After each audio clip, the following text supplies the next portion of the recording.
quelques difficultés qu'il a parlé ici, il nous a donné un conseil pour conclure dans cette matière.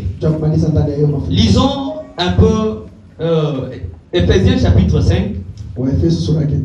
Ephésiens 5, verset 16. Ephésiens 5, 16.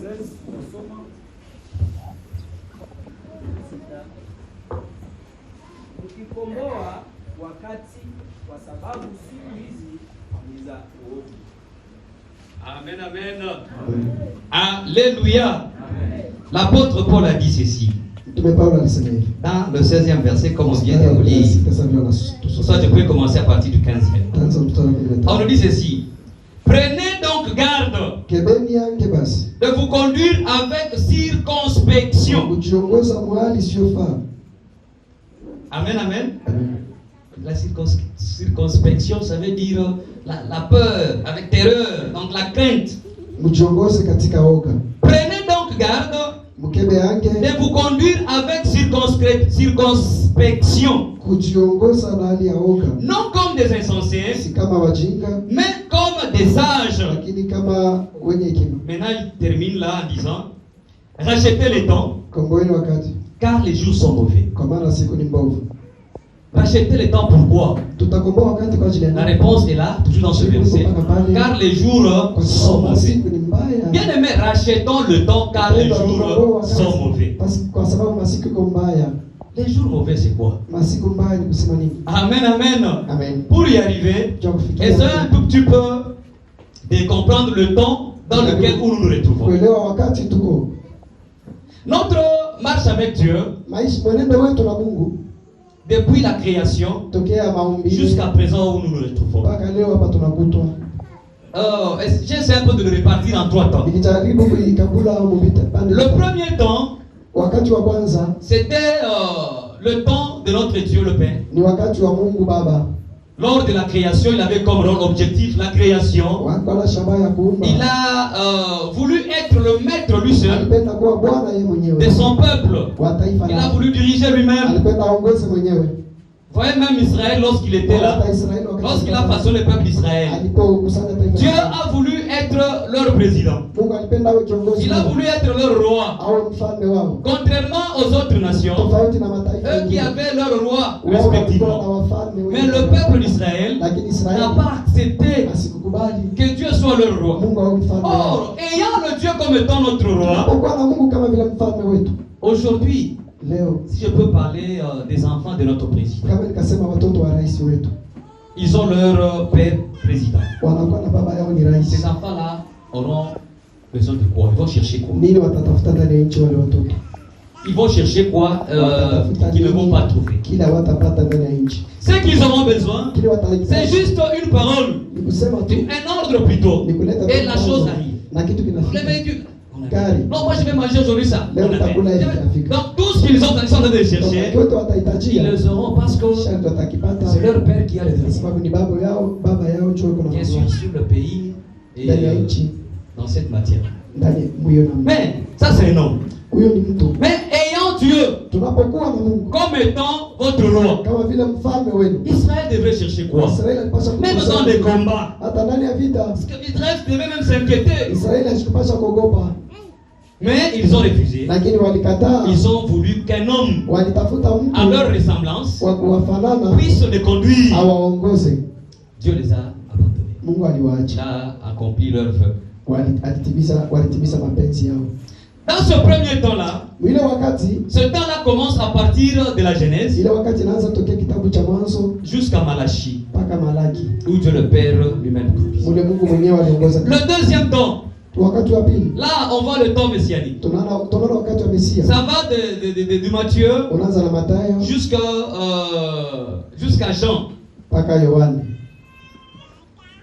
C'est le temps où Jésus-Christ est venu.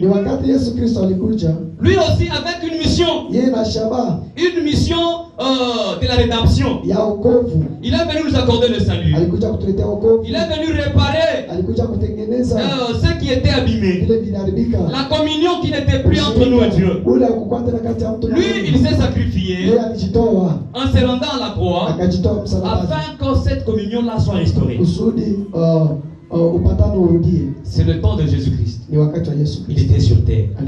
Dans notre marche, c'est aussi une étape. Le troisième temps, ce temps-là, si on peut nous lire dans les Actes des Apôtres,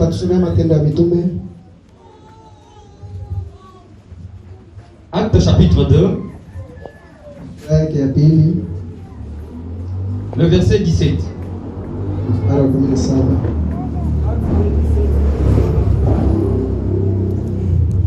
Dans les derniers jours, dit Dieu, je répandrai de mon esprit sur toute chair. Vos fils et vos filles prophétiseront, vos jeunes gens auront des songes, vos jeunes gens auront des visions et vos vieillards auront des songes. Amen.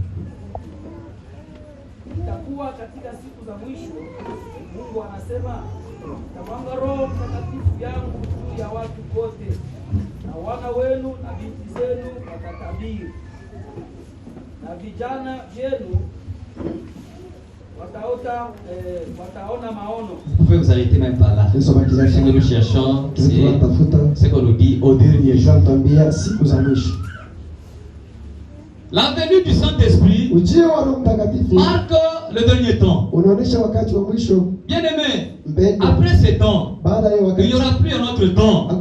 Si ce temps qui viendra encore, c'est le retour de notre Seigneur Jésus-Christ. Il viendra pour l'enlèvement. C'est le dernier temps. Au dernier jour, l'apôtre Paul continue aussi à dire à Timothée, il a prononcé les mêmes paroles. On le retrouve dans 2 Timothée, chapitre 3, lisons pour parler directement. 2 Timothée, chapitre 3, verset 1er.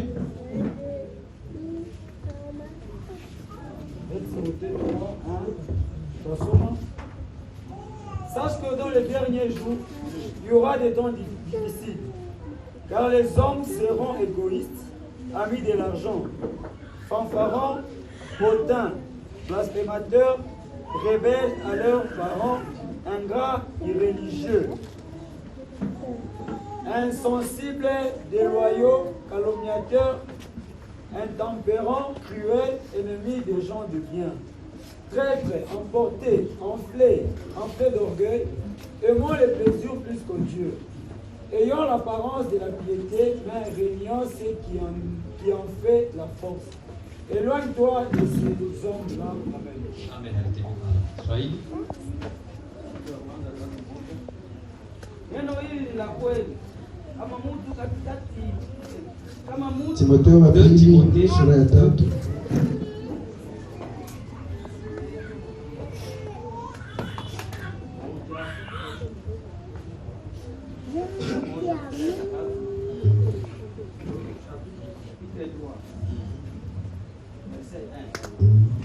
Lakini ufahamu neno hili ya kuwa siku za mwisho zitakuwa nyakati za hatari, kwa sababu watu watakuwa wenye kujipenda wenyewe, wenye kupenda fedha, wenye kujisifu, wenye kiburi, wenye kutukana, wasiotii wazazi wao, wasio na shukuru, wasio safi, wasiopenda wenzao, wasiotaka kusamehe, washitaki wa uongo, wasiojizuiza,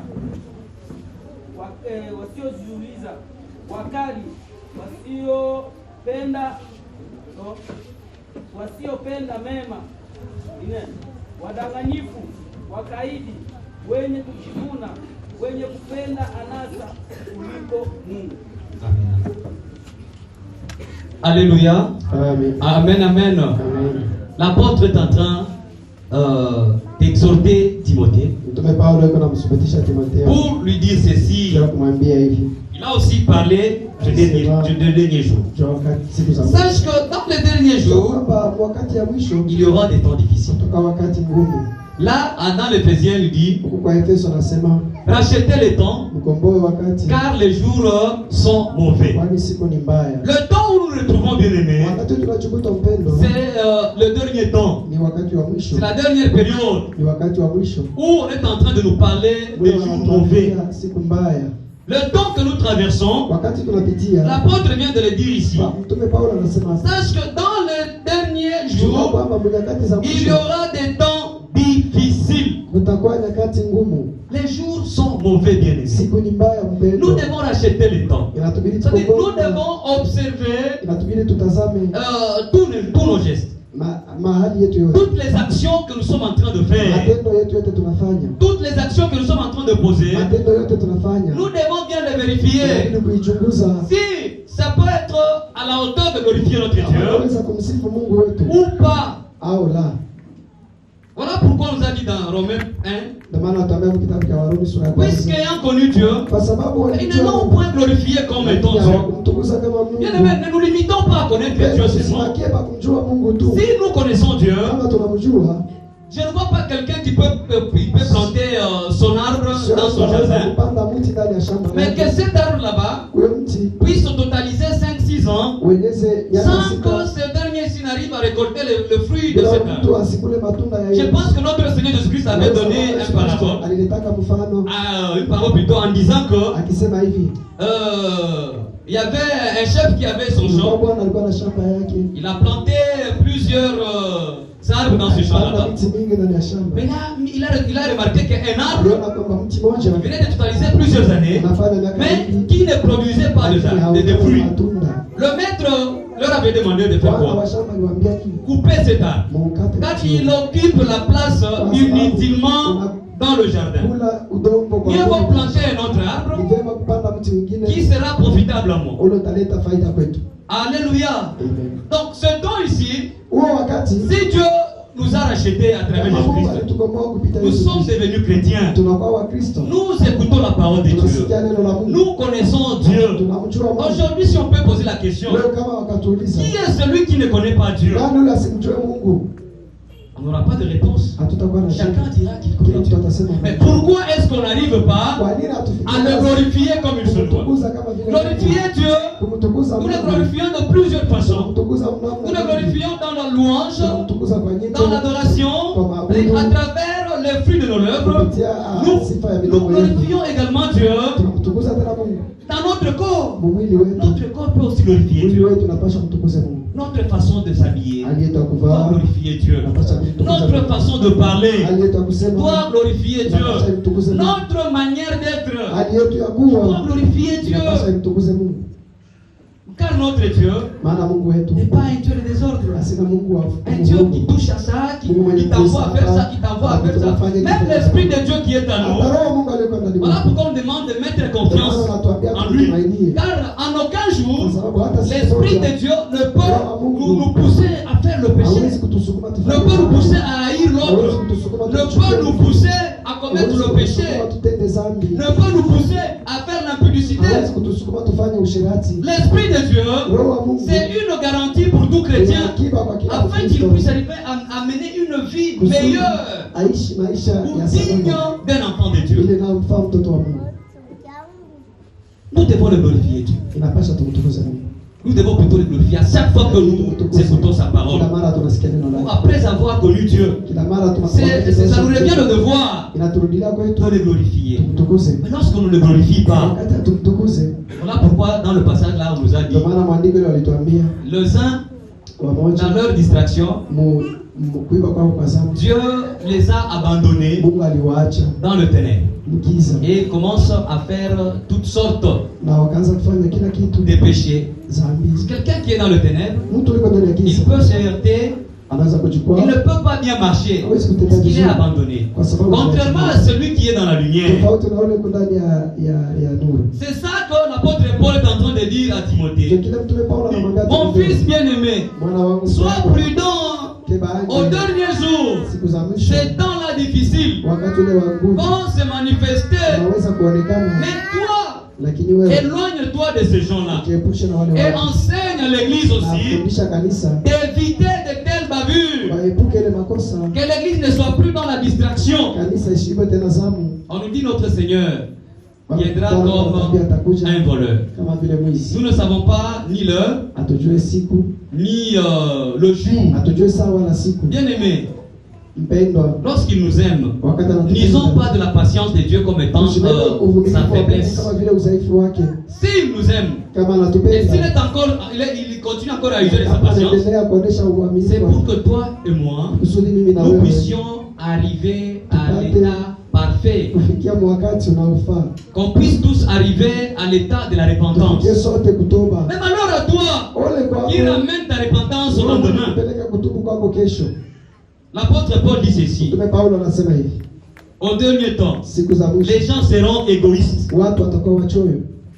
Ceci se manifeste dans la vie des chrétiens. Il aurait été bon qu'on puisse trouver ceci même dans la vie des païens. Mais aujourd'hui, dans les gens qui s'appellent chrétiens, on trouve encore parmi eux, il y a ces gens-là qui sont égoïstes.